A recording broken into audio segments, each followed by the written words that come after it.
Don't.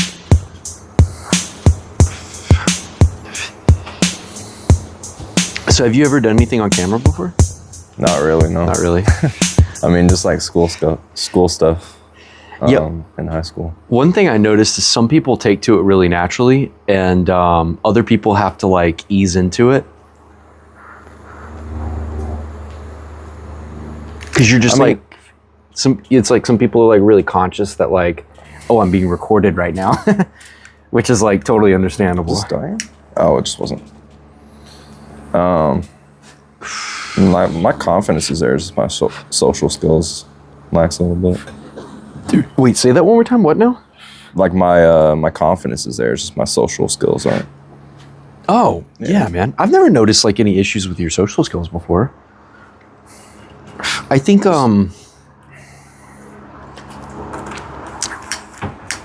maybe there's a Oh, come on. Oh yeah, it's giving you issues. Yeah, just keep hitting it. There it goes. And then yeah, keep it. That's a cool looking cigar. Cheap one. Well, you know. Yeah, from that. These are really cool. I've been getting these. These are Placinias. They're the Reserva original. They rebranded. I think they were called like Organica, but they're like the world's only organic cigar. Oh, Yeah. really? Yeah. I've been getting them at and it's like $10 cigar, but it's a really good stick, man. Placinia is really good. You got a Cigar International? Okay. Yeah. Next time we go, man, I'll point them out to you if you want to try. They're really good, man. Like it's not like, it's strong enough that it like, oh, you can enjoy it, but it's not so strong that it's like not good. Mm-hmm. And I think it's like a really good mild medium cigar that has like a good pull, really good body, really good flavor, and I don't know, I really enjoy it, man. I'm really open to trying new ones because I haven't ventured out a whole lot. I like what were the ones that you put me on? The coffee flavor ones? Oh, And then there was the Betty one too. yeah, the Fat Bottom Betty. Fat Bottom Betty. Yeah, those are good. Yeah. Those are good. They got like a sweeter Yeah. flavor to them, and they're really great, especially if like you're just getting into the cigar. The Javas, I'll never forget the Oh, yeah. Javas, where I think that's what I might have put you on, but that's what I started off on. Yeah. Because I don't know, I was kind of into coffee, but I didn't really smoke cigars at the time. And yeah, the Javas were like, you know, they were like, what notes do you want? And I'm like, I don't know, dude. What are my options? And, you know, they were going through it, and then someone mentioned coffee. And I was like, yeah, that. Mhm. And Like, sparks my interest. yeah, they were pretty good at first. As I've tried new cigars though, like I appreciate like a cleaner, less like flavored style of cigar, like the Legends. Mm-hmm. I like those at first, and then eventually it's like they're almost like so artificially like sweet flavored that I just stopped caring for them. I just was like, you know, I'd rather have just like a clean kind of like natural flavor. Another one that I really enjoy that came out recently, Cohiba, not the like real Cohiba, but like the local like American Cohiba. Mm-hmm. They came out with one called Rubicon, like the Jeep, and it's got like this orange label, and they're really good. I got one in there. They're hard to find though. They just sell out. Yeah. Yeah. I think I saw one time. I was like, dang, he got a Rubicon? I thought they were like really expensive or something. And it's like a $10 stick. It's like Yeah. it's like a $9 stick. And but like any Cohiba that's like, yeah, it's like affordable. It's like what? Because they're all like $20 sticks, you know. Yeah. With Okay. the red dots and the white and all that. Yeah, I like the not so sweet flavors, but I like the coffee ones the most, I feel like. For sure. Yeah, for sure, man. Those are all good. Oh, that the chocolate one you brought back that one time, that was amazing. The from Jamaica, I think you got it from. Oh chocolate yeah, ones. yeah. Or I think that's a local guy, Faustino Cigars, that I get. It was just a smaller chocolate cigar. Uh-huh. I think. Yeah. Yeah. It's a local guy in Dallas. That was here. He hand rolls them. Yeah, yeah. Okay. We'll order some sometime. Mhm. And it's like it's super affordable. They're like $3 to $5 a stick, Okay. but you got to order like 10 of them or something. But yeah, he hand rolls them locally. I think he's Cuban, and he's cool, man. He does a really good job, honestly. Joe put me on those actually, and yeah, they're really good. That's the best one I've had. Those are good, and they're not over flavored. It doesn't taste like super synthetic, but those are really good. Yeah, I actually brought a bunch of those with me and Andrew to. That's cool. I brought a bunch of those with me and Andrew to Puerto Rico, and so like every night we just like light up a chocolate cigar and like walk the beach, and like just like what's up, man, and what are you thinking? How you liking it? That was fun, man. I was really disappointed a little bit because Andrew didn't I really wanted him to have like a new experience. And his first night it was good, but his like social battery died pretty quickly after that. Mm-hmm. And then I just don't feel like he was like really capitalizing on the opportunity of being in this like new tropical kind of like foreign. It was his first time traveling out of the States, and it was originally planned to we were going to go to Europe, and he had issues with like getting his birth certificate, so he couldn't get his passport, and eventually, like he was getting like kind of like down about it, and I was like, man, I'm going to Europe with or without you, you know, and I ended up still going to Europe, but I was like, man, I want to do something with Andrew, because I thought that flying out of the country would be maybe give him some momentum and open up his mind a little bit, which I think it did do that to some degree. And Puerto Rico came to mind because I was like, oh, dude, Puerto Rico it'll still feel like you're flying international, but it's like you don't need a passport if you're an American citizen because it's a territory. Yeah. So it's like, we could just you can just go there with your like driver's license. I did not know that. Yeah, you don't need That's a passport. You don't need a passport to fly because it's an American territory. Okay. Yeah. Yeah, you gotta take advantage.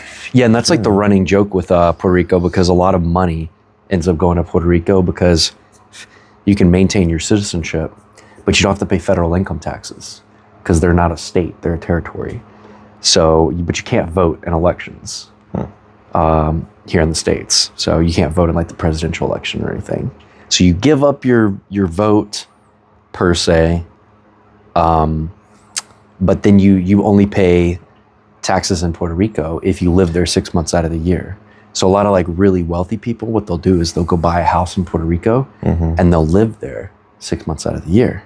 And then the other 6 months they're like, in US or traveling abroad. And that way they don't have to pay federal income taxes. Smart. Yeah, it is smart. It is smart. Yeah, because federal income taxes are, they're not nothing. Yeah. Yeah, man. So what's up, man? What's been up with you, man? It's been a season, right? Yeah. I think we've both been going through a season. I think really overall it's just uncovering a lot of layers from my past and just a lot of past hurts and things, just trying to figure out myself at the moment. Yeah, I've got a sense of that lately. Yeah, there's a lot coming up just about, like why I am the way I am, past hurts and stuff like that I've been seeing more and more through just prayer and time in the Word, and then community as well. Being able to, have that communication with likely brothers and confess and just share details about ourselves and what we're going through. That's good, man. So, at your Watermark. Watermark, yeah. That's good, man. Every Monday night. What's so you said something like your past and why you are the way you are. Like, what do you mean? Can you dig into that a little bit? Just how I grew up, how I was raised. My mom tried to protect me. She was my voice for a little bit. Okay. And I feel like that's kind of made me the way I am with my social skills and how I communicate with people. But it's a whole lot more than that. It's I was a little sheltered growing up. I was on medication and stuff like that, and I didn't have many social interactions because I was homeschooled for a while. Yeah. What What grades were you homeschooled through? 4th through 10th. 4th through 10th. Yeah. And so what, you finished junior and senior year in high school? Yeah. Yeah. Well, I did sophomore, junior, senior. Okay. I'm just not freshman. Not freshman. Yeah. I got you. Okay. When you transitioned from homeschooling to public school, what was that like? Well, I went to a private school after You went that. to a private school. Mhm, yeah. Okay, well, private school, but yeah, from homeschool to a large school I setting. was behind. You're behind. I was behind education-wise and then also socially. So Yeah. it was hard for me to really connect with anybody there. And I didn't really open up until like after high school, really, through serving. Me too, man. But my voice has grown tremendously since then. And like I would not be talking like this in high school. Yeah. Yeah. Yeah. No, I mean, I've gotten a sense of that even in just the time that we've roommated together, man, that you've done a lot of growth. And, you know, like I've never seen like I've talked to Taha, because Taha's known you for a while, right? And he was like telling me like, you know, like I'll never forget like seeing Mason like rage one time at a video game or something. And I thought that was funny, but like you're so chill, Yeah. you know, to me, like even since like just off rip from moving in, you're pretty chill, and you don't have that like emotionally radical or erratic kind of demeanor. I mean, again, I know like we're all dealing with stuff, and especially as men, we can kind of be dealing with things, and it's not like, hey, I'm dealing with things, you know. You're just like, you're dealing with it. And so it's like, you might just be a little more low energy one day, or you're just kind of like exhausted or just down. And it's like, as a guy, I can kind of pick up like, oh, okay, yeah, he's like dealing with some shit. But in general, you don't, ever since like I've known you, you don't have that kind of like who you are to me. You don't seem like you're, like you have any kind of issue with like you're not like this erratic emotional roller coaster kind of person. Like we're all dealing with it internally, but you're not necessarily like, at least you're not like outwardly expressing it, right? Like you're not like highs and lows. You're not like really upset one day and then like really happy the next. Like you're pretty consistent. But I mean, I'm not seeing the what you're dealing with behind internally. Right. But I probably would not recognize like the younger version of you either, right? Because that's how you were described to some degree. Like, oh no, like this is like Mason's made a lot of growth. Yeah, which I think is awesome, man. I think that's really good. So, you know, so you're kind of like wrestling with like your past and kind of like how it's affected you and made you who you are. Are you like, are you kind of like hashing through like, oh, I don't like this, I like this, you know, it's like, I don't want to be like that, I want to be more like this. Yeah. Have you been kind of like exploring it, I guess? More on the side of like, I guess, seeing how I relate to my parents and wanting to change that. Right. Because I don't want to follow in. I mean, I want to keep the good qualities that they have, but I don't want to follow in the footsteps of, you know, the bad things, and not necessarily bad things, but I don't know, negative qualities and stuff. Yeah, I get that, man. Like I really get that. Yeah. I mean, we've got a similar situation. Mine happened when I was much younger, but you know, I get it, man. You know, my parents divorced. Over several years, my dad kind of became this person that, you know, it's like, as I've matured, you know, it's like, love my dad to death. I'm not gonna like leave anything on the table with that, you know, so that I have regrets. But you know, he's not someone I want to be. And same goes for my mom. You know, it's like love my mom to death, and definitely had a similar overprotective mom, which isn't a bad thing, but it's kind of what moms are there for. But you know, my mom, if I had listened to like my mom's advice, I would never be where I'm at. I wouldn't even be out here in Texas talking to you. You know, it's like at every corner of any kind of danger or risk, you know, if I had, as a young man, if I had been listening to my mom, I would have not accepted that job, not moved out of state, not taken the risk, not slept on the floor. You know, the first time I was unemployed, I would have scooted back home when she kind of begged me and said, hey, you know, you got a room here, like, why don't you come back? And so, you know, moms are great, but as I kind of like stepped into manhood and was trying to like figure out who I am, you know, I had to kind of go, and this was with me, man. Like I was like living in Carrollton, like, dude, it was just like time after time, dude, like lost my place I was living with local family in North Richland Hills, scraped together to find a place, zero furniture, slept on the floor for months. Yeah. You know, and finally started getting my feet up underneath me, and then lost that job and was like, oh my God, what am I gonna do? And I think I was like out of a job for like probably about 2 months. And I did not have enough money to pay bills for that third month. Like I did not know what I was gonna do. And, you know, I'm like on Indeed, just viciously seeking any kind of job that's like even half decent pay.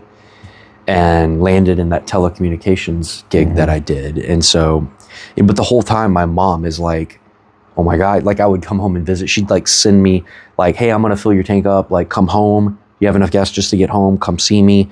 Like I get home, she'd give me money and some food. And she cried a few times because I remember I came home at one point and I was so thin. Like she cried. And Wow. yeah. And so, you know, love my mom to death. But, you know,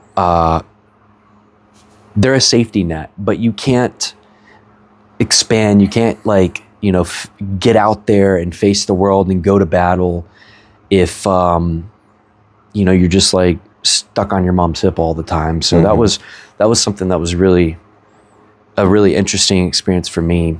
And I was pretty independent, so it wasn't like hard for me to be like, nope.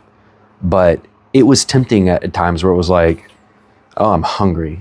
You know, it's like, would be nice to just like move back. Like this is really scary and stressful. So I do get it, man. Yeah. I do get it.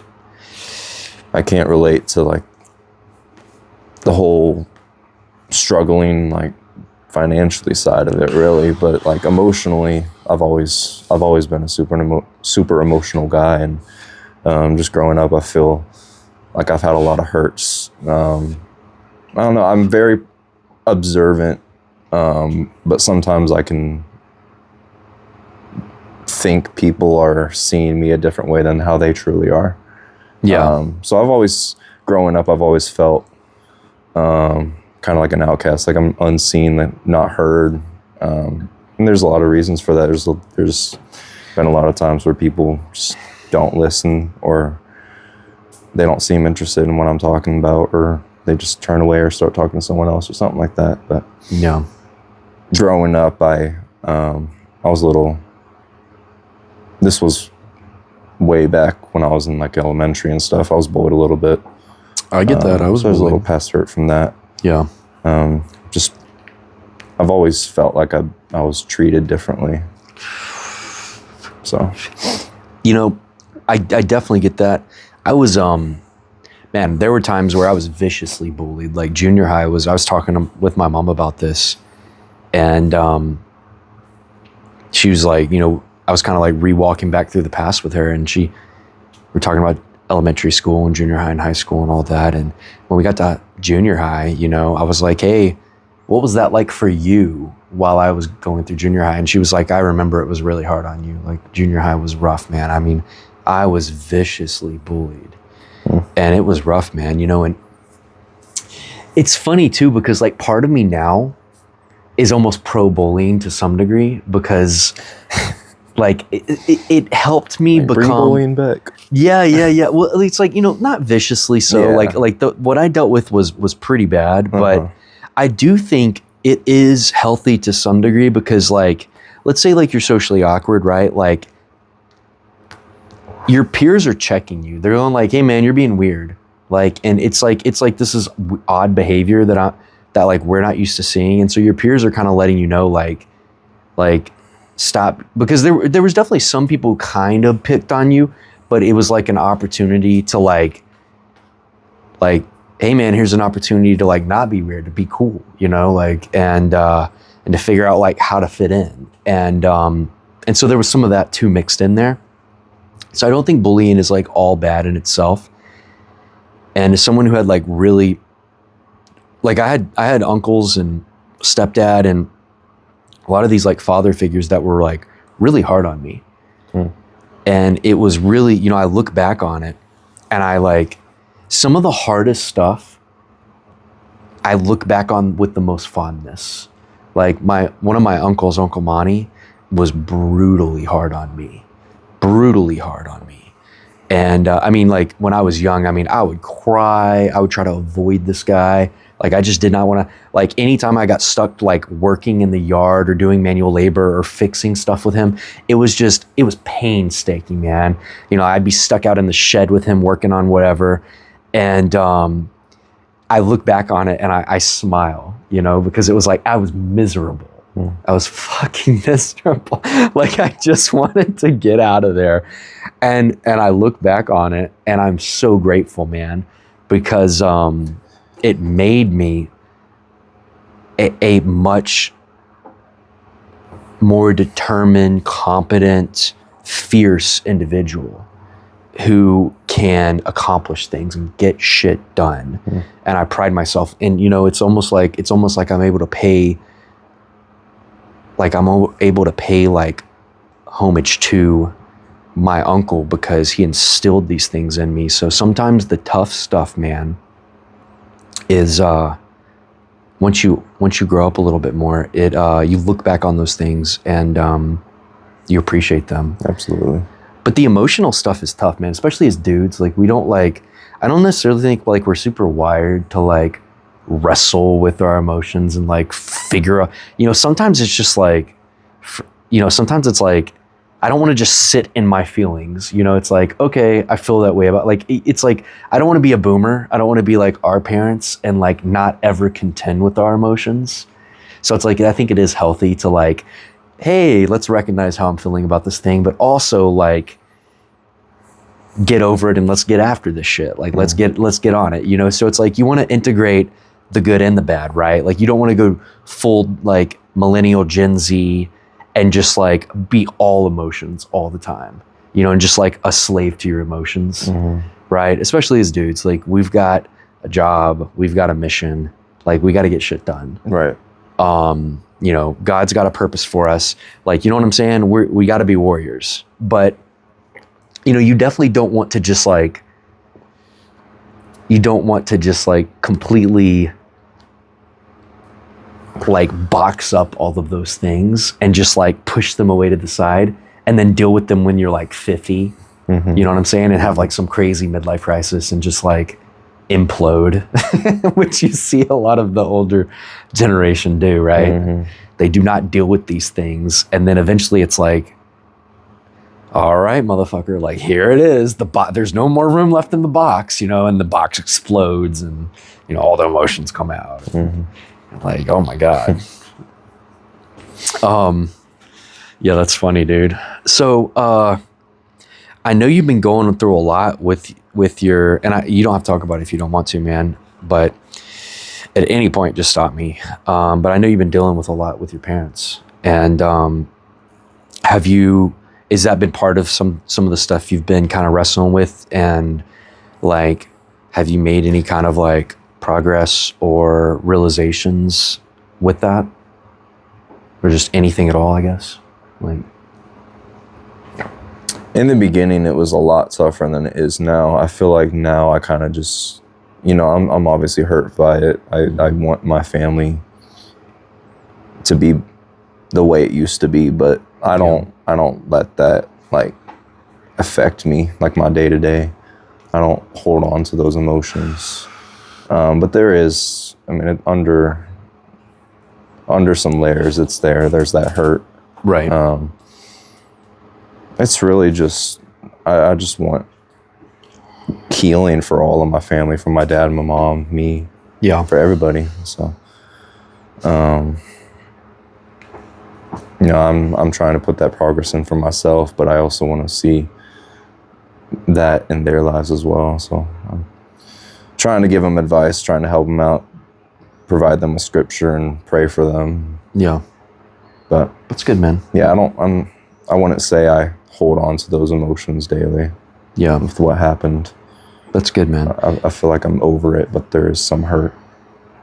Just because my family, I mean, this is not the way it used to be. So yeah. Yeah. Yeah.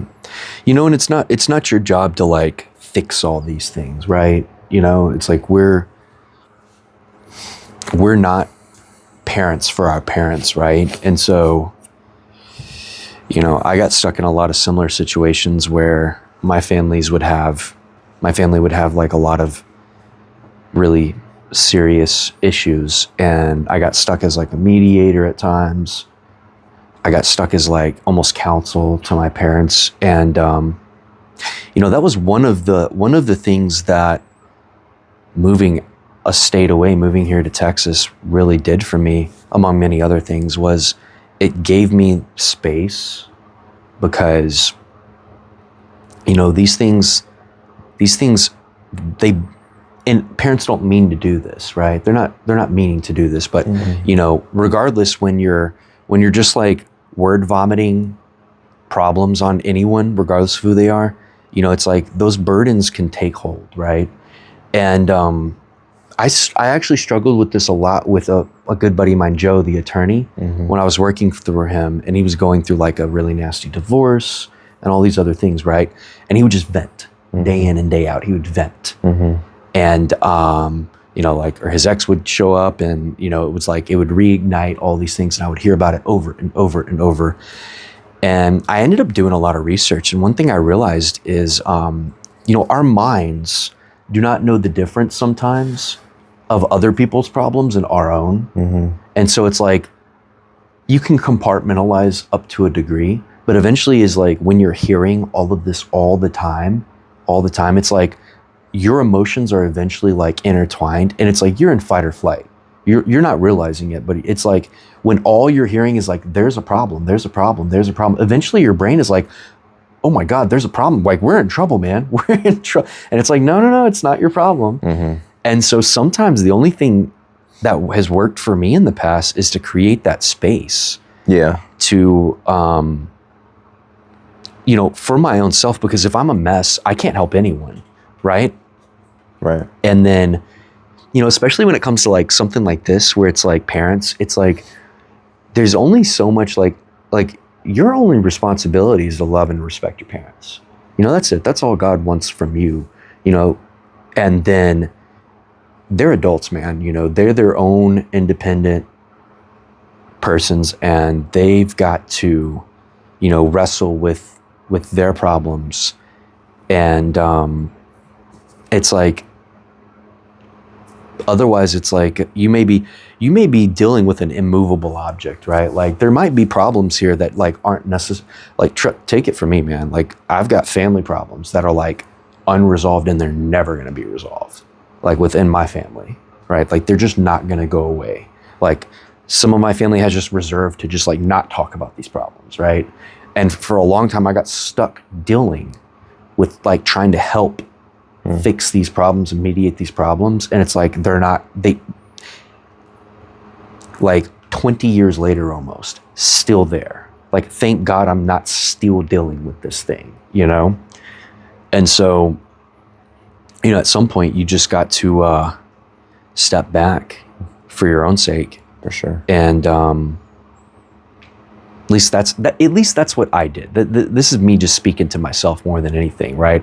I'm not even going to give you advice, because what do I know? But Yeah, it's I do get it, man. I do get it. Yeah, I've had to do the same thing Yeah. with both my parents and then family and also just some people in general. But like with my parents, it was a lot of that hurt being brought back up in conversation. Like none of us kids want to hear any of it. So Yeah. we've all had to distance ourselves. But I still try to be there for both of them. I'm not like going out of my way to help them 24/7, draining my energy. I'm still keeping my energy in mind, but I just want to love on them. Yeah. It's good, man. Mm-hmm. Well, I think you're still gonna like. Obviously, it's not just gonna go away, but I hope that progress is made on both ends, and that that there can be as much peace there as possible, and that you're able to get some kind of, I guess, resemblance of, to whatever degree there can be, of how things used to be to some degree. Like, obviously just like healthy relationships and, supportive parents and all of that, man. I do think, even when dealing with a problem like that, man, to some degree, it's like, hey, man, you're still my parents. Like, I need your help on this. And it's like, all I've gotten is like trying to help you lately, So it's like, at the end of the day, man, we're still children of our parents. And it's nice to have a parent who's like, hey, I'm proud of you. You're doing good. Keep going,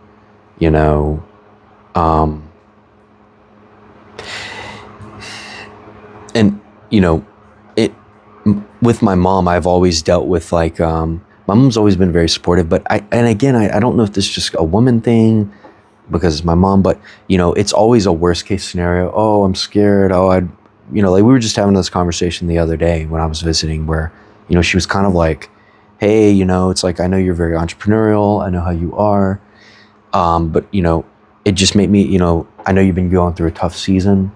And, it just made me feel so much better if you'd consider getting like a 9-to-5. Mm-hmm. Right. And it's like, well, that's the safe, blah, blah, blah. And I explained to her in a few different ways why I'm not choosing that path. I brought up AI.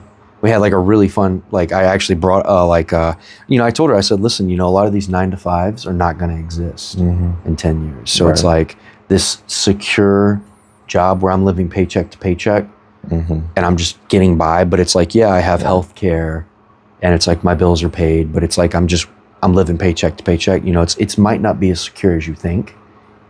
And with AI and automation and technology around the corner, and I could tell she didn't really like understand. And so what I did was I pulled up Grok on my phone and had like a full conversation with Grok.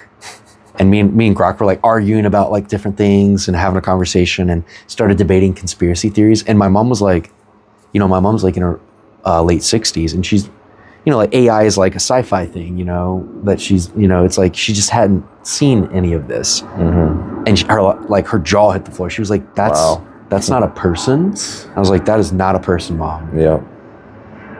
And so, plane flying overhead. But so going back to trying to get this plane time to pass.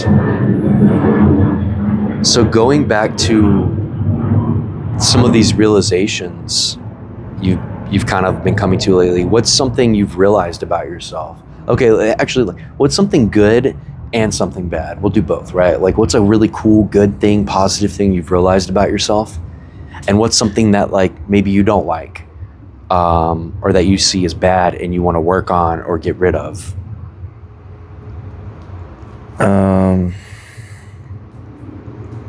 I think the good is just my heart, my overall heart in general, and my love for people, even when I don't show it, which is something I want to work on. But I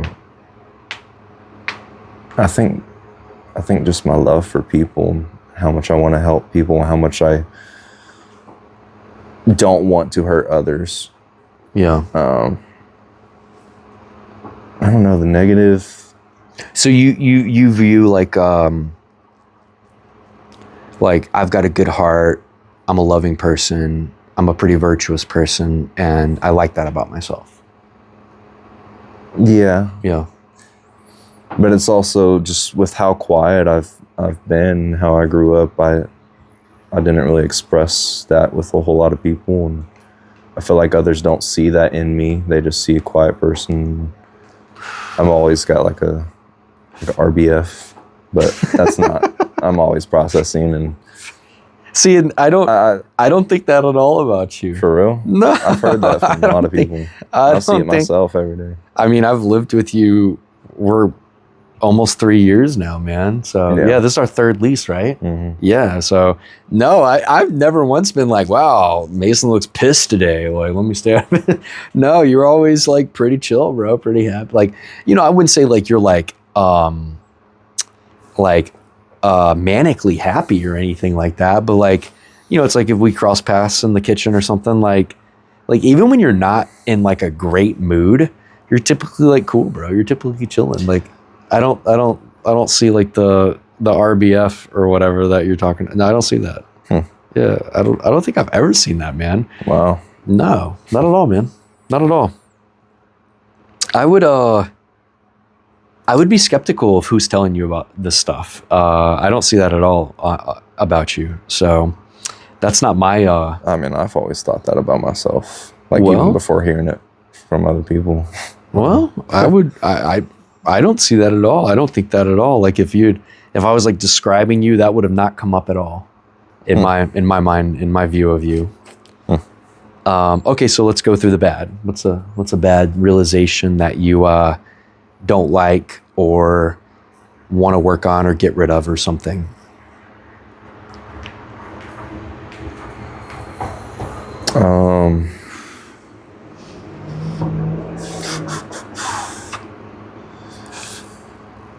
I guess my communication, like I feel so trapped in my head, but like I'm constantly aware of it, and it just hurts because like I want to talk, I want to provide more input, I want to help people and express myself, but I just feel like a lot of times I'm not able to do that. Like my brain isn't processing things the way that I would like it to. Yeah. Conversation wise, and yeah.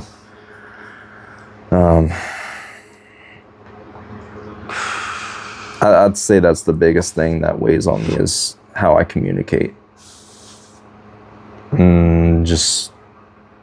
I feel like because I see all these negatives about myself, I perceive others as seeing me as like a quiet, negative person. Yeah. But I'm not. I mean, I definitely would see you more as a, remotely slightly more quiet person in contrast to like myself. Yeah. But the negative, not at all. I don't see the negative at all, man. And even, and then if I were to contrast you to someone like Andrew, it's like in general, you're more talkative than Andrew is. Most of the time, Andrew's looking for an excuse to kind of like get out of the kitchen and go to his room, and to each their own, But me and you cross paths, and we typically catch up. Like, what's up, man? Yeah. Like, what are you up to? What's new? And yeah, so I mean, I would say that's all just depends on who you're in comparison to what. So I don't view you as like this like hyper introverted like tism-y like person that like can't communicate at all. I mean, typically most of our conversations are like they feel very organic, and I just don't view you like that way, and definitely not negative. Yeah. Definitely not negative. I mean, every time we talk, man, it's like you got a heart for God. You're just yearning to do good and wanting to help people. And it's like the sense I get is like, if you got all this pent up energy and desire to like make a difference and do good and help. and you just have not found like an outlet for that, right? Like, I want to make a difference. I want to help people. I want to be a force for good. And you're just a rocket without a runway. You're a jet without a runway right now, right? And it's frustrating. Yeah. It's freaking frustrating. And I get that. It's a moth. I get that. I think that's okay. Yeah. I think I just don't express it, man. Like, you brought it up in my memory with Andrew, how he typically, his social battery is low and he doesn't want to communicate and he wants to go upstairs.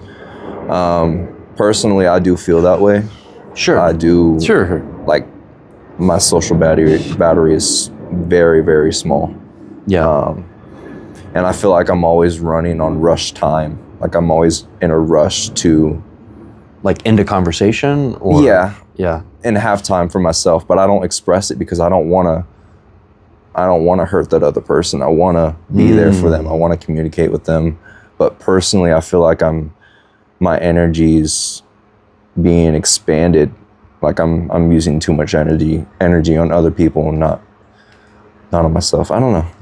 Like, I feel like I tend to want to rush away and have time to myself. Why do you think that is? You don't know? I don't. You don't know? And I don't like it. I don't want to, run away and hide and not communicate. But I really am introverted, but I want to be extroverted. And that's hard. Yeah, and I'm not super crazy about the labels, the introverted, extroverted, ambiverted. I think these are all things that can, like, change about you. I'm a great example, man. Growing up as a child, I did not talk much. I was also a very emotional young boy. And all the way up until mid high school, I was typically pretty quiet, and again, very similar situation. And I started butterflying towards the end of high school, but it wasn't really until I got this. I was still pretty introverted at the time. We'll use that label, even though I don't freaking like it. But yeah.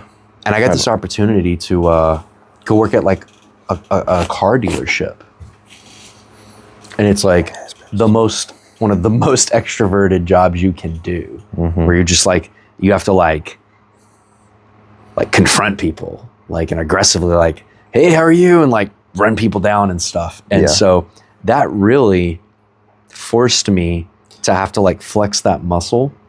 And now, you get me in. Did that for me. Right. Yeah. And you're in a similar position right now, which is where I'm leading to. But I think it's funny because now, if I'm in a certain situation or social setting, you can't get me to shut the fuck up. Like, Colin talks a lot. So, it's definitely something you can change. That's funny because these days, sometimes I meditate and pray, and I focus more on talking less and listening more. That's something I'm working on. But you can definitely change that about yourself. If you want to be a more outgoing, talkative, expressive person, you definitely can change all that. You're not stuck in, like, your default factory setting. Yeah. Which is where I'm leading to with the restaurant gig, because that's a highly extroverted, social kind of setting, right? Mm. So do you think that's been helping? 1,000%. I mean, just, it's opened me up so much the past few years. How long have you worked there? About 3.5, say 3.5 to 4 years. Okay. Yeah. And so starting off, was that really tough? It was. Yeah. And it still is at times, but I'm able to carry on a conversation. Was it a lot of times? Was it, like, almost impossible at first?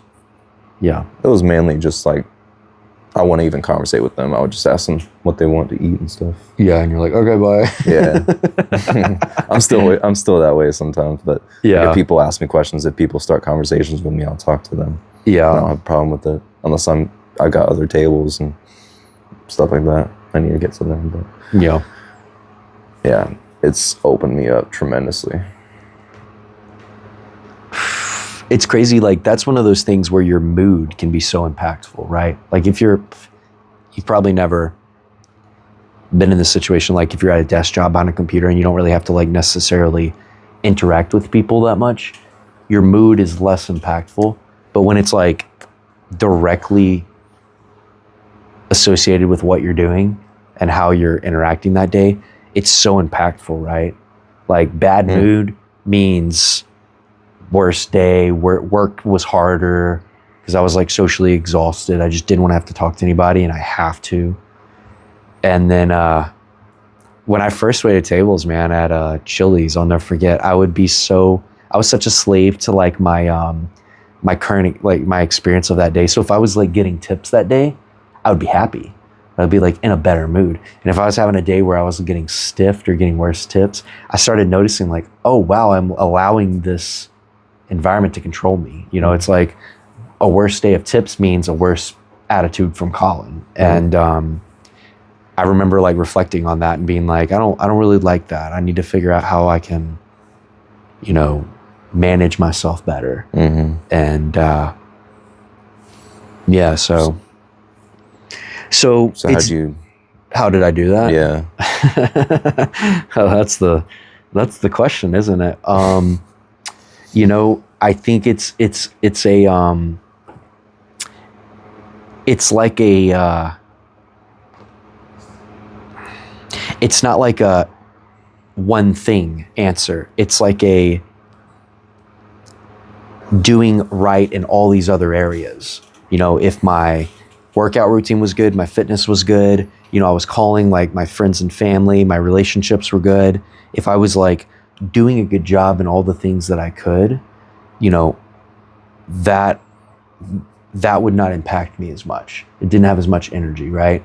And so, you know, one thing I started realizing is if I'm working on all the other things, it doesn't take much energy for me to, you know, because like you only have so much like thought processing power. And it's like, if you're burning it all on like this thing, you know, you're only going to get so far. If you're doing all the other things right, you're practicing gratitude, you know, you're praying, you're taking care of your body, you're making progress in the gym, you're making new friends outside of work, you know, in social settings, you're achieving goals, you know, you're setting goals and you're hitting them, right? You know, I want to gain 2 pounds of muscle a month. I want to, you know, learn to play the piano, right? And I'm making progress. So it's like, it's all the little stuff, man. And so it was all the little stuff for me that, that helps. You know, making progress in other areas is so important. And, you know, that way your identity and your sense of pride and purpose and achievement isn't all tied into just this one thing, right? Like making tips for the day or getting that promotion or whatever, right? So, you know, if you're making progress in all the other areas, it's like, it doesn't even take much effort for me if I don't get a good tip that day. And so on those days when I'm doing everything right, you know, it's good. I'm not a slave to that, you know, that person who didn't tip me well or whatever. But, you know, on days that I skipped the gym and I didn't feel good and I slept in late and it's like, you know, I skipped sending those emails I was supposed to send and like, you know, I didn't do what I knew I should do. You know, I didn't make the calls. I didn't check on, you know, my mom or my friend or whatever. It, you know, it's like I'm already disappointed in myself. And so when that thing does happen that I can't control, like getting a bad tip or something, you know, it's like, well, then I'm annoyed, I'm pissed. And so, you know, I think it's a very multifaceted answer where do all of the other things right, you know, do all the other stuff right. And you'll find that a lot of these problems that you can't control roll off of you like water, right? You know, you can't focus on the stuff you can't control, right? Like someone's having a bad day and you look like, you know, their ex or that, you know, the guy that, you know, their ex cheated on them with or something. Like you might just look like someone they don't like, like you can't control it. Mm-hmm. And so if you're having a good day and you're doing everything right and you're on your purpose, man, it's just, it'll roll off of you. It'll roll off of you. I feel that. That's true. I've seen a lot of that in my own life. Just how that affects my mood if I don't wake up on time or do the things I need to do. Yeah, man. Just weighs on me. So what's like something you're working on right now? You have any goals? Do you have anything at the top of your list? Gym, fitness, earning potential, hobbies, like personal skills, like what you got going on? right now, it's just focusing on God. Okay. Loving Him, sitting in His presence and reading His Word and learning more about Him, to the point where, nothing else matters, where I just rely on Him and Him alone. Yeah. How long have you been doing that for? A while. I don't know. I'd say not like too long, but I started like coming back to the Lord within the past couple years. Yeah. Really. 'Cause I was living my own way and not reading my Bible at all. And I didn't have a relationship with the Lord at all either. I pray really just for things I want in life, or if things get hard. Those were the only times I'd pray. Yeah.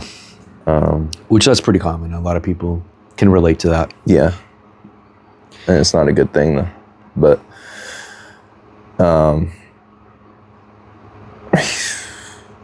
He's revealed so much to me just about Himself and then myself as well. Like what? Given me so much wisdom. Like what? Just how good He is. I mean, whenever, I don't know what verse it is, but it says hope deferred makes a heart cold or something like that. And I've noticed a lot of that in my life. Seeing things not going as planned or how I expected.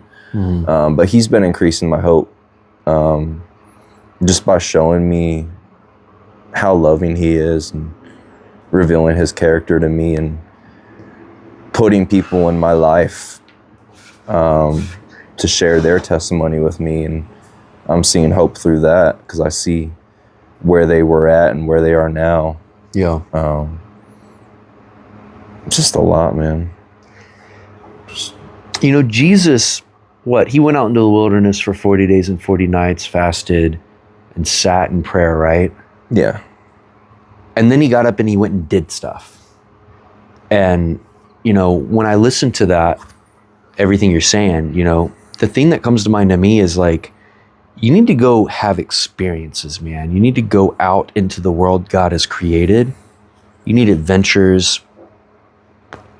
You need to go make mistakes. You need to go travel to new places, meet new people, and see what God's plan for you. And there's nothing wrong with being in your bedroom and in prayer and growing closer to God. There's nothing wrong with that. And most people are not doing that. So like, kudos to you. Kudos to you. But like, I would encourage you, man, you're young, man. These are some of the best years of your life. You're able-bodied. You can go, fall off a couple mountains and you bounce right off of it, right? Like you've got limitless potential right now.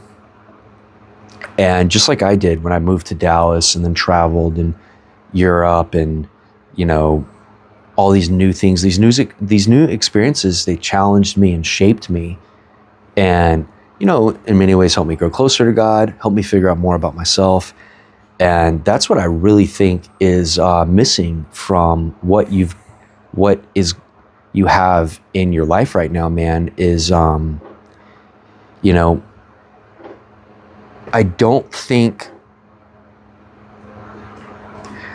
Like, I think Jesus knew after 40 days, all right, it's time to get up and go do some stuff. You know, it's time to go on this adventure. And it's time to go talk to these people. It's time to go to new places and experience new things. And so I would encourage you, man, to like get excited about trying new stuff, traveling. You know, it's like, make some mistakes, man. You know, these things will help shape you. They will help. Sure. I mean, you'll look back at some of those things and go, wow, man, that was crazy.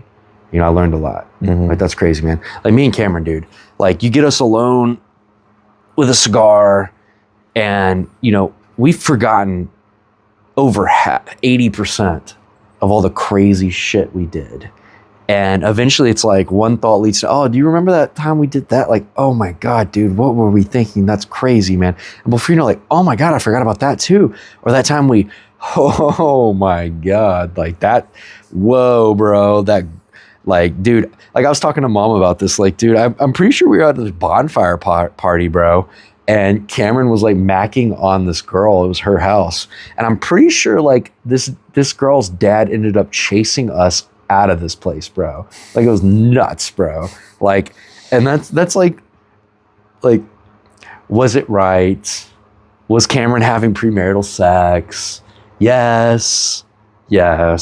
Like, but also it was so crazy, bro. And it's so funny. And, you know, Cameron has a heart on fire for God. You know, God knows Cameron's heart. And, you know, I think like it's okay to have a season of being David. It's okay to have a season of adventure and to go want to test your mettle and make mistakes and to see what you're made of and to go on an adventure, man. You know, like God made this world and this world is not safe, dude. You know, we made our bedrooms, right? Your bedroom's safe. It's got AC. You know, there's a door, you can lock it. You know, it's like God didn't make bedrooms. Like your relationship with God is not supposed to exist just in the bed. You know what I'm saying? Oh yeah. Right. Like 100%. it's supposed to be like, you know, get lost in a new town with friends you just met, you know, and end up drunk and preaching the gospel to a stranger, you know, in a foreign country.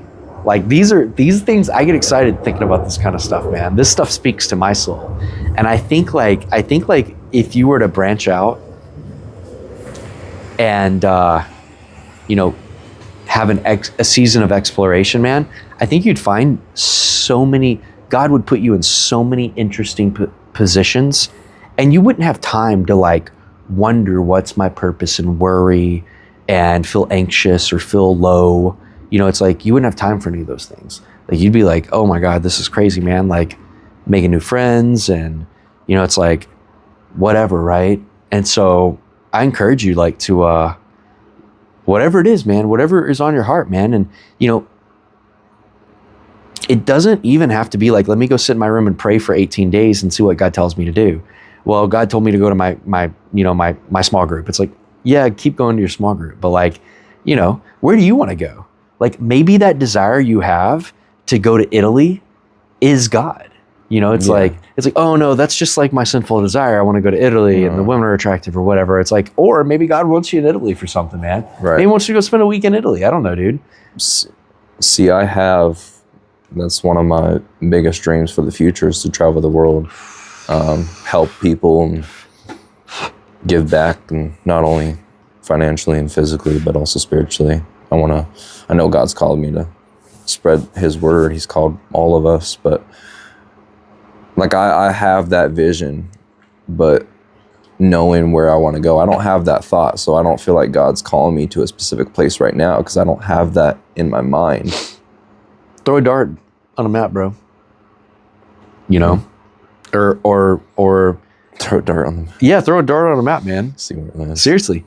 You know, again, travel is a lot cheaper than you think. Like I spent 3 weeks in Europe and probably spent like $2,500.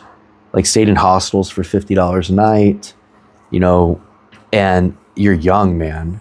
You're young. And then the experiences you can have now, you can't have when you travel when you're 50. You know, it's just not going to be the same. And chances are, like, I mean, it's like, you know, you're going to have a family one day. Like, you know, if you do want to go travel, man, you know, it's like, it's probably time to do it sooner than later.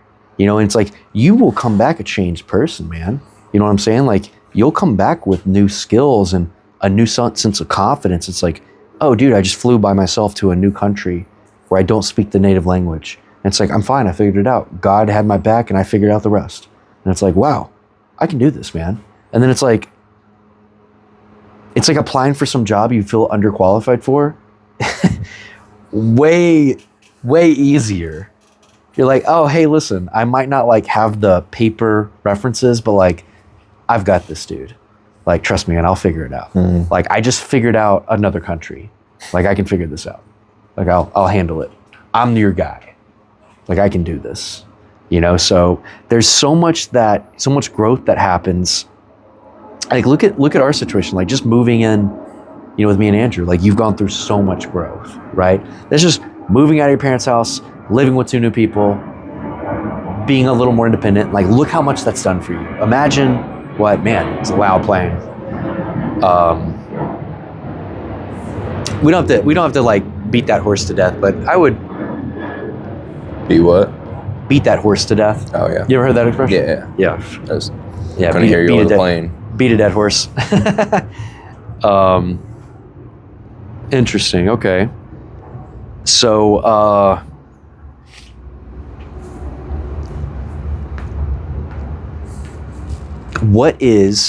I guess that leads me to this question, right? What's the most exciting thing you've ever done, Mason? I feel like we should have introduced you. We never did. No. Yeah, that's okay. So this is Mason. What's up, y'all? What's up, guys?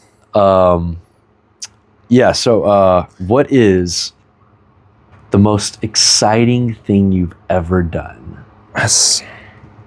Think on it. Yeah. Yeah, I'm curious. It's a tough question.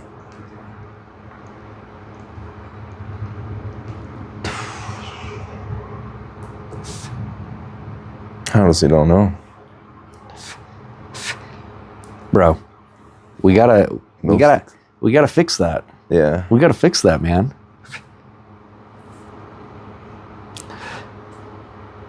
Maybe my trip to Belize. I had a senior trip. I went to Belize for a mission trip, but Was it exciting for you? it was, yeah.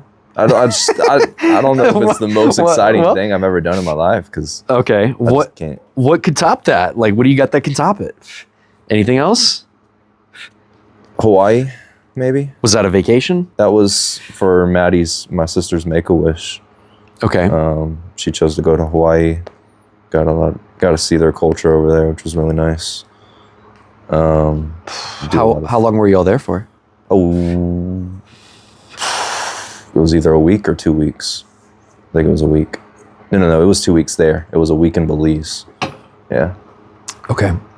but Of those two, I'd say Hawaii. Hawaii was more exciting. Yeah, Why was Hawaii more exciting? I was younger. You were younger.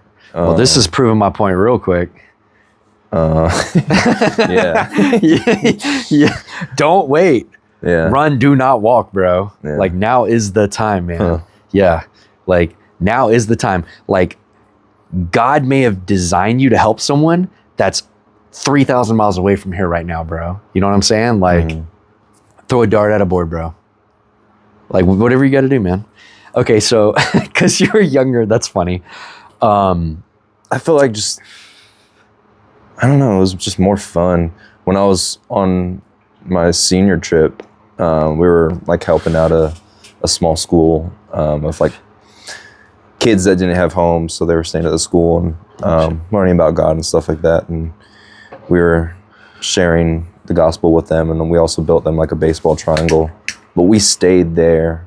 Aside from that, we didn't do a whole lot. Like, we went snorkeling.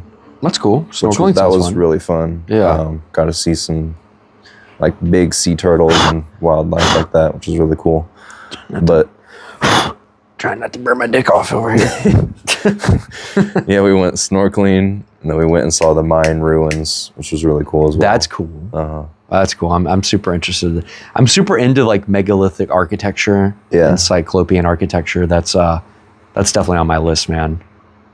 To see some of that. I think I really just like the beach, the ocean. I love the beach and the ocean, man. Have you never had like a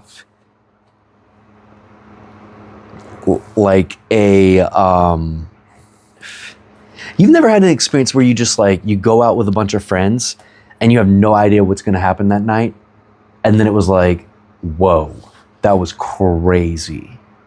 Like this was nuts. Like we made a bunch of new friends. They invited us to this place. We went over there. Then like, you know, before you know it, like we ended up at like this and then a house party, and it's like, you know, it's like in another town or something. No? Like, I mean, the most I've done is gone out and like go to bars and stuff like that. Yeah. I haven't had an experience like that. That gets very vaporous. Very. At the bar. I went through a season with, I'll say my buddy TJ Cornwell, shout out to TJ if he's ever makes it to my YouTube channel, where we were just like, I mean, we were just girl crazy at the time. We just wanted to hang out with some chicks. And so, you know, we would just go clubbing like Thursday, Friday, Saturday, and like late teens, early 20s. And like, you know, we just want to talk to some girls or whatever. And so, you know, and that became very like monotonous very quick. You know, sometimes we'd have some successful nights, some fun story or whatever. And, but it got old pretty quick. And so I like to like travel and go on adventures and make new friends. And it becomes like the trip I went with Andrew, man, you know, it's like, I think this was like day one. We're sitting out on the beach, and I gave Andrew tons of shit because like dude walks out in like Vans and like straight denim, dark dress jeans. And it's like 90 something degrees and we're on a tropical beach. And I'm like, bro, what are you doing? Like, go put on some shorts or something. And had to like bully this man to like make him put on a pair of shorts. But yeah, we ended up like having a super chill, getting a table, like, you know, one of those like umbrella beach tables, and sitting in the sand on bean bags and getting some drinks. And, you know, ended up talking to like bunch of really cool chicks and like this one guy, and they all invited us out, and we went out that night, and we got like a VIP bottle service section, and it was great, man. And I ended up like meeting like a really cool chick who I brought her over actually at one point. Right. And really attractive and just like fun time, man. And I'm actually still like friends with that guy. Like I text him occasionally. I'm like he was like on vacation in Puerto Rico and working in Miami at the time. Just your age, man. Just like figuring it out, working odd end jobs, like doing construction and stuff. Like would make work really hard for a couple months and then like go ball for like a month or whatever. And was like really cool guy, man. But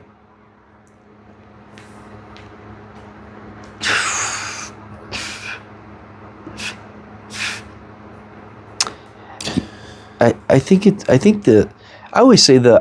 the secret to life is relationships, man. You know? And, you know, God created everyone, right? So it's an honor and a privilege to be able to go out and have new relationships and make new friends and meet new people who offer so much. They offer, you know, respect and love and new viewpoints. And this is something that grows you as a person, man. And it'll test your viewpoints. You know, it'll be a tolerance test. You know, it's like, okay, wow, I hadn't thought about that. Okay, maybe I'm not 100% right on that. Or it's like, oh, okay, I feel reassured. You know, it's like I'm on the right path in this area. And so, yeah, man, I think get out there and make relationships is a solid, for sure, a solid choice. So most exciting thing is, you got anything else? Like, if you thought harder, you think you're gonna pull anything else out on the most exciting? Like, bro, we gotta fix that, bro. Honestly, no, because growing up, I was sheltered. but I was more focused on myself and like video games or whatnot, staying home. My friend Laura, shout out to Laura, she's amazing, from Jamaica. We're planning a trip where I want to go, you know, I've been telling her like, hey, it's on my heart to come help. I want to come help after the hurricane. The hurricane just tore Jamaica up, man. It's awful. And I don't know, man, I may mention you, but might try to see if I can get y'all connected at some point so she can meet you, and maybe you could come, man. That would be kind of cool. I think that'd be a really cool experience for you. Obviously, we'd probably get some beach time, and we'd also be helping out, you know. She's working with like some NGOs and nonprofits, and she's trying to get like, you know, food supplies and water and tents and stuff. And she's trying to plan it. I mean, Laura's on it, man. She's awesome. But that's the kind of stuff that I love, man, where it's like, I get to go help people who genuinely need help, and maybe have some fun in there too, you know? Yeah. And I think that's really appealing to me. But stuff like that, man. Yeah. Stuff like that is awesome, dude. 100%. Yeah, man. I've done some disaster relief in the past. Yeah. Jamaica's awesome too, bro. Like, I think Jamaica is not great if you go on like a cruise, but if you have like locals there, like, and you have friends, like, Jamaica was one of the most awesome trips I've ever been on. But what made the trip so much better was like Laura and her family and her friends, and having all these cool people, and, you know, like knowing all the right places to go to and the right restaurants. Like, dude, like her brother Craig, like one day they've got like a, you know, like a charter kind of boat, like a pretty good sea boat. And we all like went sandbar shopping, where it's like, have I told you about this? Mm-mm. No? Where it's like, so. Yeah, it's like they're locals, so they know where all these like sandbars are out in the middle of the ocean. Like, you can't see shore. And then all of a sudden there's like this little island. It's a sandbar. And you just like drop anchor, swim to the sandbar, and party, bro. That's cool. And then like, you know, and like, yeah, man, and like a couple yachts showed up, a couple catamarans showed up, and it's like, before you know it, like, we got a whole party going on the sandbar, and it was awesome, man. It was awesome, dude. And one of my favorite experiences, I think it was my last night there, where we all piled into Craig's bedroom, big bedroom, and there's like 20 something people in this bedroom, and they're all watching the soccer game, the football game. Football to them, soccer to us.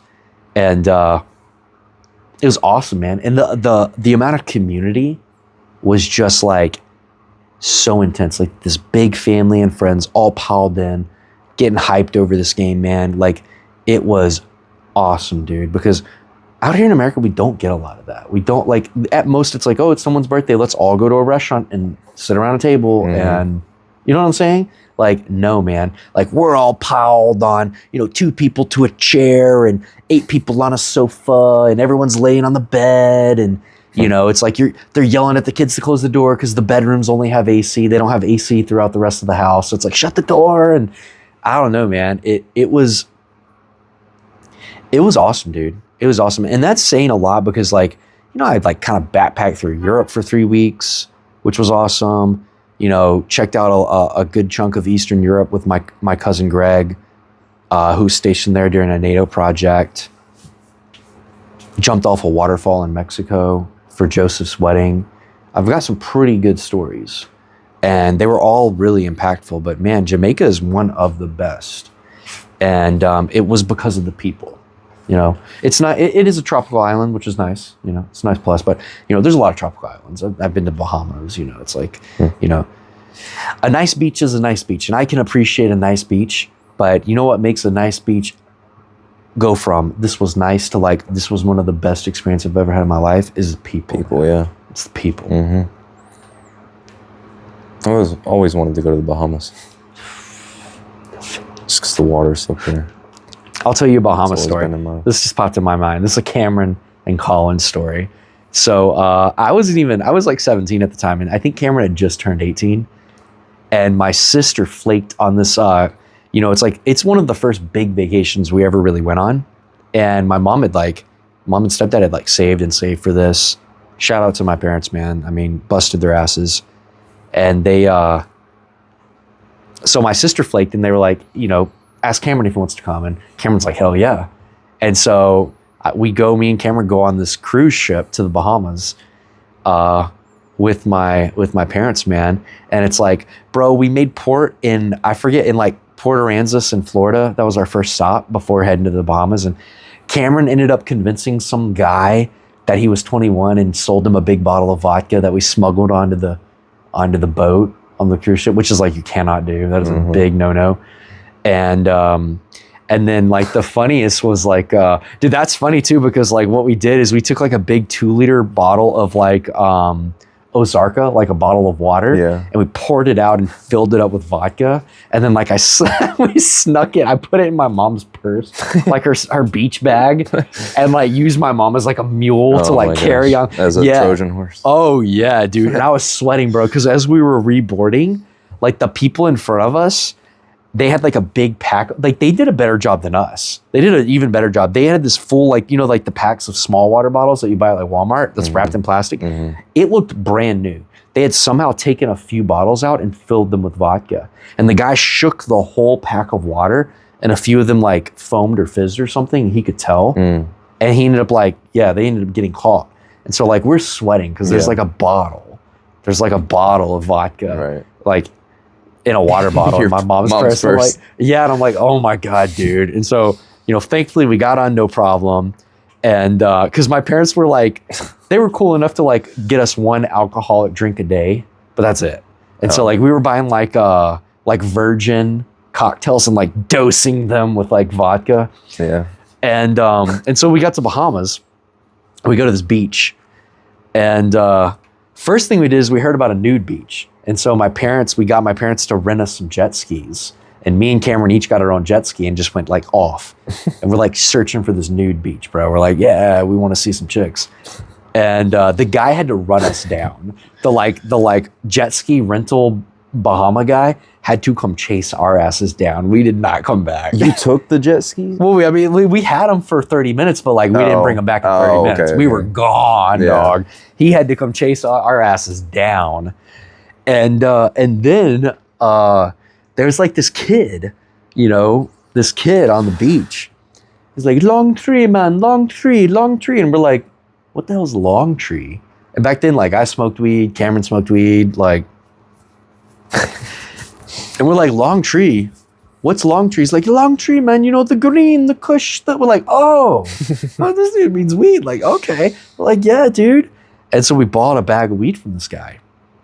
It's such a funny experience because like the kid was like, okay, here's what we're gonna do. And there's like security and stuff. And it's like, it's kind of like, you know, they kind of let it slide, but it's technically not legal or whatever. It's like the kid's like, here's what we're gonna do. I'm gonna make a hole in the sand and I'm gonna drop it.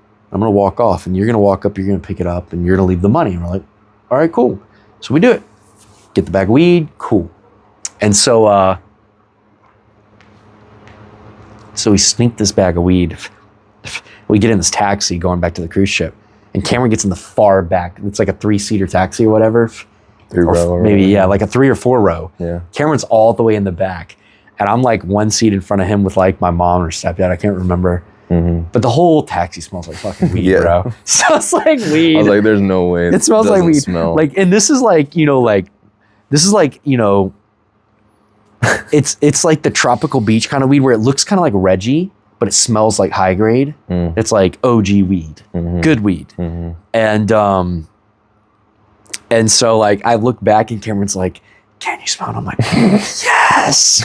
and like, I'll never forget, I told my parents about this years later and they were like, oh, we thought it was the cab driver. We thought he just smelled like weed. And we're like, oh. So we get back on, we're rolling blunts, you know, we're like running around the ship, getting stoned and having a great time at night of all hours. They had like 24/7 pizza. And so we're just like getting stoned and eating pizza. Munchies. Yeah, man. And so Cameron, we're down to like our last blunt and Cameron has it in his ear. And I don't forget what we did, but we're running around, we're acting like a fool, and Cameron drops it. Cameron loses the blunt. Just drops it on the ground. We never found it. And so we're like, we convince my parents to let us go back to the beach again. I like run into that kid again, but we don't have enough money. All we have is like maybe a 10 or a 20 or something. And we tell them we want even more this time. I think we had bought like a 30 or 40 sack last time. And we tell them like we want like a $60 sack or something. I forget. But we don't have enough money. And so, but we're like, we've got a plan. And so like kid, you know, makes the hole, drops it, walks off. And we walk up, we drop like the little bit of cash we have, not enough. And we pick it up and we start like casually walking away. And we're like checking, we're like waiting for this kid because we know like he's gonna be like, oh, what the fuck, this isn't enough money. And sure enough, like as the kid bends down to pick it up, we're like, run, like run. And then eventually dive into the ocean and swim. With the weed? With the weed. Oh yeah, dude. Oh yeah. And get back to where our parents are and we're like, time to go, we're ready to go, we're done. Yeah. We want to go. And we leave, and such a crazy story, such a fun story, man. So, that's like the rated G version of some of my stories. So you had to swim to get out of there? How far did you swim? We just wanted to lose him. Oh, okay. We wanted to like lose him. Like we knew it'd be hard to track us in the water. Yeah. So we jumped in the water and swam a little bit to kind of like, you know, waded and went out deep and came back in, and we were looking for him, and we're working our way down the coast back to where we had left my parents at. And you know, like pretty soon after that, we're like, all right, we're tired. We're ready to go back to the ship. Like we need to go before this kid shows up. Yeah. Like he's gonna bring the muscle or whatever. So like, yeah, let's get the hell out of here. But yeah, that was a good time, man. That was a good time. It's funny. Yeah. Yeah, you've got some. I don't really have any stories, honestly. Bro, we got to make some stories, man. I'd say the Hawaii was probably the most exciting thing I did. The craziest thing I did was probably hike 24 hours with a 50-pound backpack. That's cool. Yeah. Was that for when you were doing like... when I was at Alert doing the military yeah, okay. type thing. It was really just like first responder stuff, and it was all based around discipleship. But that's cool, man. Yeah, we did several hikes. We did a 3-hour, 6-hour, 12-hour, and 24-hour hike. 24-hour was rough. I was sore for so long. I don't know. But yeah, that's 24 hours rough. Yeah, I mean, we took breaks every hour, but it was like 5-10 minute breaks. Right. Unless we were eating. That's still a workout, man. Yeah. No matter what. Up and down hills. There was this one hill that was very, very steep. Bro, you should do the Savage Race with me next year, bro. You would love that, man. It's super fun. And it's such an achievement, and it gives you something to work towards too. Like you got to train and all that, which you could do it right now, bro. You can do it right now. Like, I think I would get you on the obstacles, but I mean, I've jogged with you, so it's like you're gonna have me on the jogging for sure. Some of the obstacles, like, I mean, there's like rock walls you have to climb. There's ropes. There's all these exercises. There's, you know, mud hikes. Like, I mean, dude, there was one that was so bad. It's like you go down this deep hill ledge thing into basically this creek, and it's so muddy, bro. It's like, yeah, I mean, waist deep, thick mud, and it's just suction cup, and you can barely walk through it, bro. And like dudes were getting stuck. Like one fat guy was stuck, and he could not get out, bro. And I ended up like stopping and helping his buddy, and him like I ended up like crawling past him, and then past his buddy who was trying to reach him but couldn't reach him. And I got to the very top, and then I kind of like anchored myself down and sat down and was like, "Hey, bro, grab my hand, and then I'm gonna lower you down." And we like combined and like I anchored him, and he was able to reach his buddy, and we ended up getting his buddy out. But it was like, dude was not going anywhere, bro. Like it was a fun trip, man. It's stuff like that that's awesome, man. That gives you purpose and a mission. Like I think as men, bro, we've got to have a mission, man. Gotta have a mission, man. And you know, I think you need your spiritual missions, right? Your ethereal missions, you know, your missions with God and your spiritual journey and your relationship, but you also need tangible missions, man. You know, we're still people, we're still humans, bro. We're rocking on a earthly plane, and we need those tangible missions, I think, as well, that you can sink your teeth into. Especially as men, dude. I think those things really speak to your soul, man, and they'll let a fire in you, dude, when you get through something like that, and you're like, yeah, hell yeah, dude, I did that. For sure. That thing you're just describing kind of sounds like what they call a snake race or snake walk. ad alert. Okay, yeah. Probably something so. And I bet you liked it. I bet it was like, yeah. It was a bunch of obstacles. It was at night. We were all running through mud, and it was all rainy, and dude, that's awesome. Barbed wire, crawling under barbed wire, getting our backpacks and shirts ripped off, and climbing up walls, stuff like that. That's awesome, dude. Yeah. That stuff speaks to my soul. Yeah. It's fun. Anything else you're dealing with, man? Really just trying to heal. Yeah. Dealt with depression, anxiety most of my life, and still deal with that. Anxiety probably more than depression, because God's definitely helped me out a little bit, given me joy in areas and peace, but I still deal with anxiety. Yeah. I think I'm a big proponent of like, and obviously you don't want to run from your problems per se, but you know, when you have, you know, a purpose, a mission, goals that you're reaching towards, like, you know, fitness goals, maybe, you know, you want to train jiu-jitsu and prepare for a tournament. You're planning for a serious hike or whatever, right? Like these things can, you know, and I think just pushing yourself for the most part on a daily basis, man, I think it silences that anxious chatter in the brain, man, you know? I think we've got these brains wired for watching out for things we don't have to watch out for anymore, man. Like there's no mountain lion for the most part, right? There's no bears walking around our neighborhood threatening to eat us. But for the most part, that was the case like forever. And our brains don't know that. And so I think like if you go push yourself really hard physically and mentally, you're able to alleviate some of that to some degree at least with the chatter, you know, that anxious chatter. It not perfectly. Like there's seasons, right? There's seasons where it's just like, man, I'm like, I don't even like the word anxious, but like I'm concerned more than I normally am. This isn't normally who I am, or I'm lower than I normally am. Like this isn't me. Like you're just going through a season, right? It could be a million things. Like winter is always kind of like a bummer for me because like I like to be out in the sun, you know, like the lack of sun, the cold, the overcast. I like it at first. I always like winter at first. I love the rain, but eventually it's like, oh, I just feel like, ugh, you know, it's like it wears on you. Mm-hmm. And so, you know, there's things you can do to try to alleviate that kind of stuff.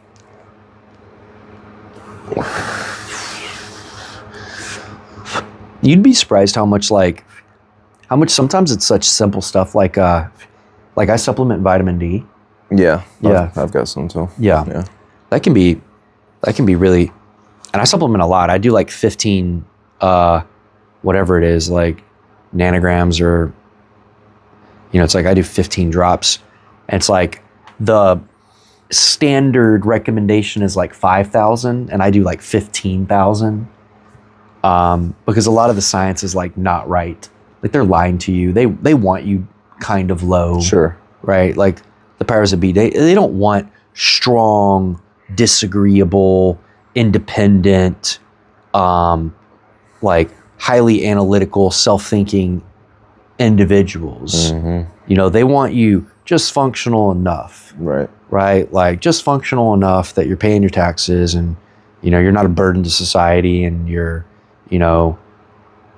buying everything on Black Tuesday, you know, and or whatever what is it called? Black Friday. Black Friday. Yeah, it's like spend your money. Yeah. Buy a bunch of stuff. Yeah. Be a consumer. It's Cyber Monday. Yeah, Cyber Monday. So it seems like you're making really good progress, man, and I'm happy about that, you know? So never want to see one of my buddies struggling or, you know, dealing with anything that feels like they can't get through it or figure it out. So, you know, I can tell you got it, man. I've never been like worried in that sense, but like, just I don't ever want to see my friend like, you know, bummed out or, you know, struggling, especially over something that's like not your fault and really not your problem to fix and stuff like that. You know what I'm saying? Mm-hmm. Yeah.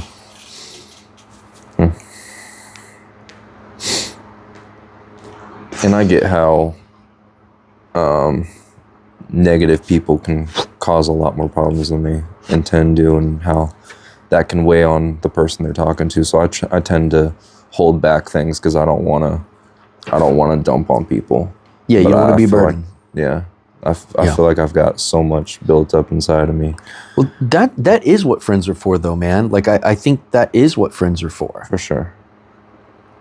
But What else you got built up inside you, man? What else you carrying? right now, I think I'm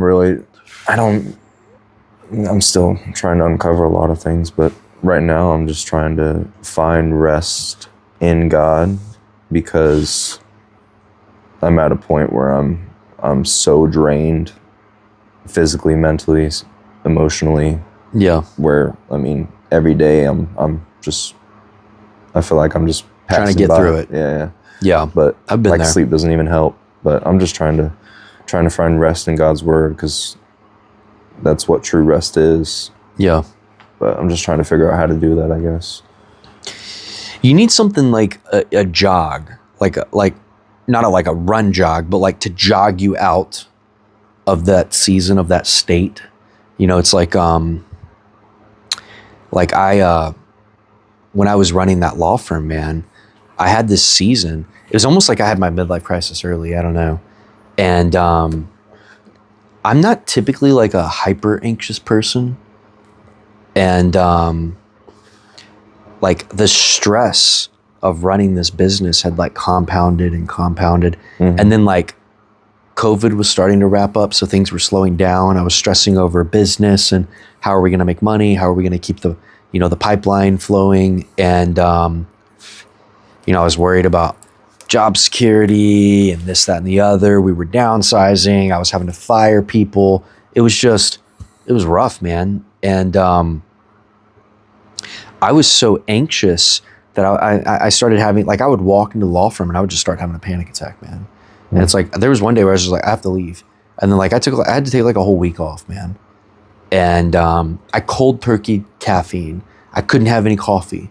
Like I've been drinking coffee like religiously to get through my days and just, power through and stuff. And it's like, even a couple sips of coffee would just like start triggering this anxious, almost panic attack. It was rough, man. Like, and I think some of it had to do also with a car wreck. I'd gotten hit and rear-ended by this big F-250, and it hit me hard, man. It rocked me.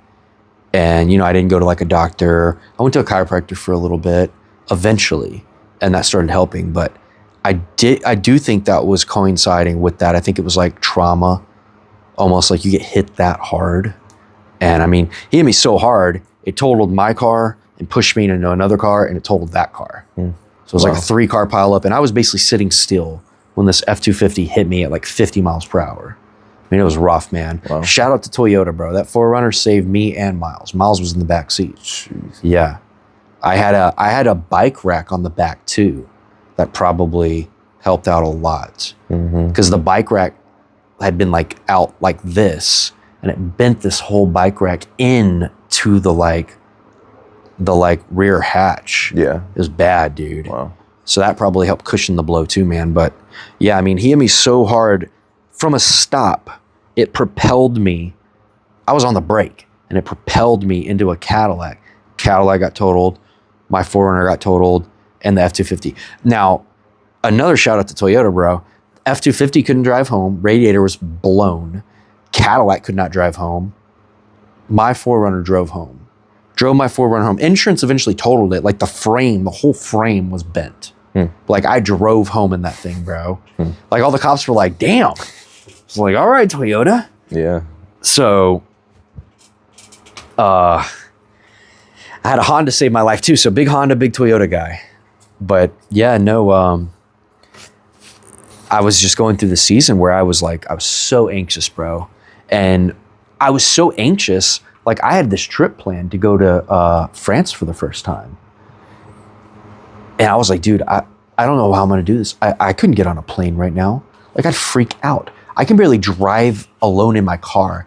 Like I'm either listening to worship music or like meditation, breath work, how to like figure, like how to like just like stay okay and feel like I'm not like losing my shit. Mm-hmm. And it was tough, man. But I will say that that trip to France jogged me out of a lot of it, man. I came back and was like, I remember going to France and like espresso, and I love espresso, and espresso, like I love all of the like little espresso shops everywhere, and they're everywhere. Like every corner has an espresso shop. You can just go walk around, go check out a museum, you know, go have some lunch somewhere, and you walk out and you have an espresso. You know, it's like everyone's having dinner, and then at the end you have an espresso and a dessert, and picks up the conversation again at like 9 p.m. at night or whatever. And that's just the culture. And I remember like drinking some espresso, and I was so worried I wasn't gonna be able to enjoy it or enjoy myself, or I was gonna like feel anxious. Yeah. I was like, I'm good, man. I'm totally fine. Like, okay, I got this, dude. Like, I'm good, man. Interesting. You said you got that way with weed too, right? You just get super anxious every time now? Yeah, weed's like that. You know, I ended up having like a really bad panic attack one time. This was all coinciding a similar time frame. Again, I really do tie it to that law firm. Like I was under so much stress. You know, and as a dude, I don't think like you realize like how stressed you are. Yeah. You just like keep rolling with it, keep rolling with the punches, you know, get back up, take another hit, get back up, take another hit. And you don't realize like how jacked you're getting. And yeah, I mean, I don't even know if it was necessarily the weed, because, you know, I'd been smoking weed since like late high school. Mm-hmm. And yeah, I mean, I was like watching some anime one night or whatever by myself. And yeah, it just hit me, man. And it took me a while, man. I had to go, like, I couldn't even stay in the house. Like, I didn't want to be in this apartment by myself. Like, I didn't know what, finally got in my car and went for a drive and started being, feeling okay again. Mm-hmm. But it took hours. It was rough, man. I'll never forget too, I called Taha, bro. If Taha's watching this, you asshole. I called this guy like many times because I was freaking out, bro. And me and Taha were pretty tight at the time. And dude did not answer. And I was just like, it's so funny too, because like, I was like, oh my God, dude, am I not gonna be able to smoke weed anymore? And I remember like while I was driving around, I tried to smoke a joint. Like I tried to force myself to take a hit or two. Yeah. Because I wanted to be like, I didn't want to lose this thing. You know, I didn't want to lose my, you know, because it was like a hobby. It was like an enjoyment. It was like, you know, it was just like a cigar or whatever. It was just something that like I enjoyed doing. Right. And yeah, I'm like, no, I'm gonna be fine. Like I can do this. And I'd take a hit and I'd get a little anxious and I'm like, yep, that's it. That's triggering it. I'm like, oh shit. Like, you know, I could probably smoke and not like necessarily freak out, but like it just isn't the same thing anymore for me. Sure. And it was also something that I was using as a coping mechanism. I don't need it anymore either. Like if I go on like a river rafting trip, like with all the boys, like me and Cameron were talking about this and I mentioned it to Taha. I don't know if you'd be interested, but maybe go to like the Buffalo or the Mulberry in Arkansas or somewhere and do like a 3-day river rafting trip where we just like, you know, put your phone on airplane mode, bro. Dopamine detox. We're just gonna kayak all day. Wherever the sun's going down, we're gonna pull up on the side of the river, hang some hammocks, make a fire, cook some food. That sounds fun. And it's like, you know, and if we bring some weed, I'll smoke. You know, I'd hit a joint or two. I'm not gonna like, you know, I'm not gonna smoke like back when I was in college or anything. You know, it's just not the same. But like, and I'd be just fine. You know, I would be totally fine. Mm-hmm. But that's on the agenda maybe this spring. Okay. If you wanna, I'm 100%. Do that, bro. 100%. You're down? Yeah. That's something I would love. That would be awesome, dude. I think a lot of us could use that too, man. Like, get the boys out, man trip. Yeah, I've got a hammock and sleeping bag and stuff. I just don't use. Yeah, dude, So I've never used a hammock. you've never used a hammock? Yeah, man. man. I bought it when I was at Alert. Oh, I just never used You're it. good, bro. Yeah. I've got like an emergency pop-out tent too. So, and it's technically a 4-person tent. 4 would be a stretch. Like we could make it work. But if it started raining, like I don't know if you've seen it, but it's just like these, it's like a big circle thing that slides in this bag and you pull it out and then you kind of like unfold it and you just like throw it and it like the whole tent pops up. Yeah. Like there's no like framing and all of that. That's interesting. Yeah. I've never seen that. I'd probably bring that just in case we get like caught in a rain shower one night or something. Yeah. So we're not like just like sitting in hammocks like getting rained on. But yeah, no, dude, that's definitely on the agenda for next year. And I would like to make that happen and I think you should go. Yeah, I'm down. Cool, man. It's funny. You said that 4 people can fit, and it reminded me of time at Alert. We had a thing called Survival Week where we were out in the woods for a whole week, and we didn't have anything but rice and beans, and then our clothes, of course, and stuff like that. But yeah, we went out and chopped up wood, built our own little forts, and eventually they brought out chickens. We got to kill each. We were split up into groups. Each of us got our own chicken. We chopped its head off, cooked it. That was the best chicken I've ever had in my life. Yeah, fresh chicken, bro. Well, we were living on rice and beans for so long. Oh yeah, so it was like meat. Right, yeah, something real. Yeah. But we had to build our own shelter, and we had 5 guys in each group, and we built such a small shelter just out of logs, and we put leaves on top eventually. But that's cool. We all had to like lay almost stacked on each other inside our shelter, and then we had one guy on fire watch during the night because we had a fire burning. But it was just everybody was so close together in this little tiny shelter. The camaraderie is, I think again, man, like it's like there's something spiritual. Like I think like men used to like, all right, well, we're almost out of food. It's time for us men to go like get more food, and like a bunch of men would band together and trudge out into the darkness, into the woods, man, and like go on this journey where it's like, we got to go find the food, man. It's like this hunting trip, and it's like primal. And it's like, I think this kind of stuff speaks to us. Like, I think we have to go out of our way to cultivate stuff like this, man, because we don't get this organically anymore, right? But I think we need it. I think as men, we need those things, man. We need to go out into nature, into God's land, where all the lions and tigers and bears are. You know what I'm saying? And like brave the wilderness and like build that bond with each other as men. And it's like, you never know what's going to happen. Something can go wrong. Sometimes the most beautiful thing that can happen is something goes wrong, because we all band together. It's like, oh my God, his kayak sprang a hole. We're going to have to figure this situation out. Well, he's going to have to ride with that, and we're going to have to put all that stuff, and we're going to put this kayak up, and we got to mark the area so we can come back and tell the guys where to get in. And like, we're going to figure this out, man. And it's like, nothing speaks deeper to me personally than like, sometimes when things go wrong or not according to plan, and then like, we figure it out. Like all the men are like, we got this.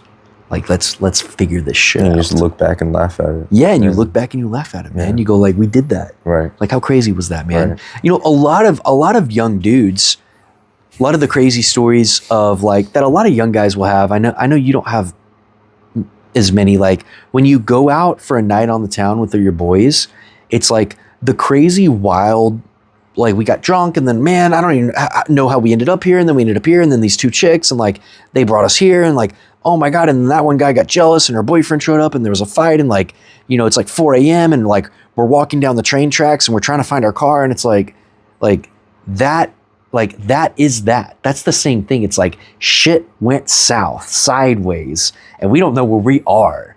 And I'm having the time of my fucking life. Like, this is it. And some of that God wants for you, man. Some of that, is part of the adventure, man.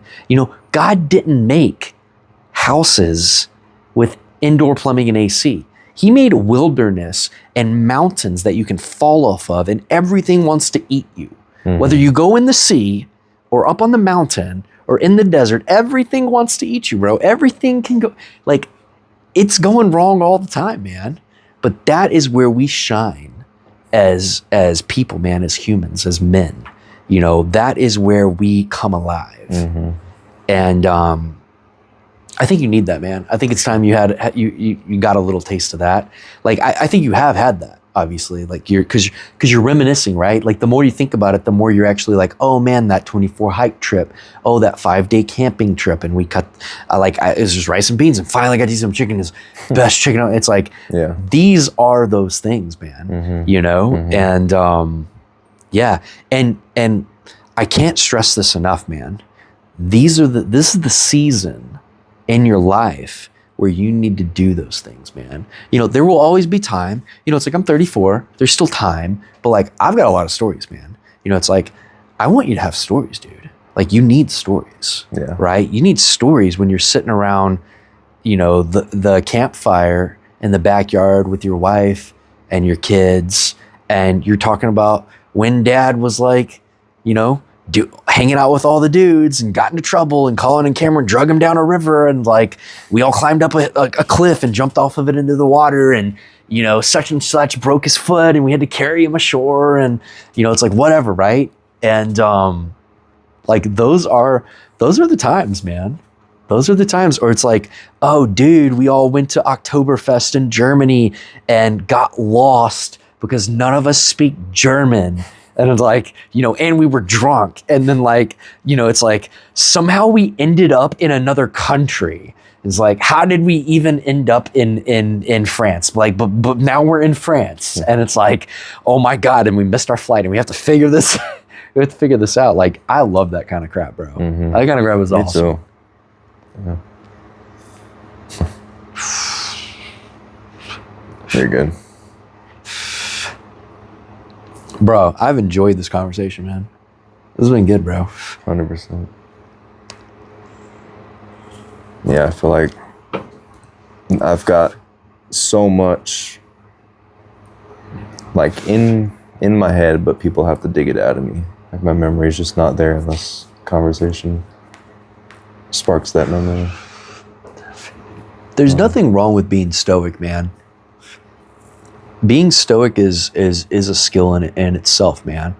The trick is to know when you should talk to something with someone, who you should talk about, right? Those things. Like, not everyone should be privy to what you're going through or deserves to hear it, And but yeah, I mean, it is important to be able to kind of like talk about what you're dealing with, man. You know what I'm saying?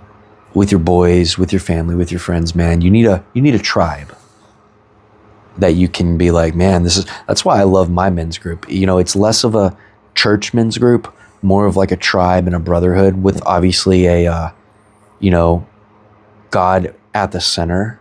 But I mean, occasionally, like, we might not even talk about God. We might talk about typically we do. Like, God typically is always the center, but like, sometimes we might stray into trying to help one of our brothers more so than like, let's talk about the scripture tonight. It's like, oh dude, like, such and such is really going through it, man. Like, hey dude, like, what's up? Hey, can I weigh in on this? Maybe don't do that. It's like, let's talk this out. Like, let's figure this out, man. Or like, I'm here for you, bro.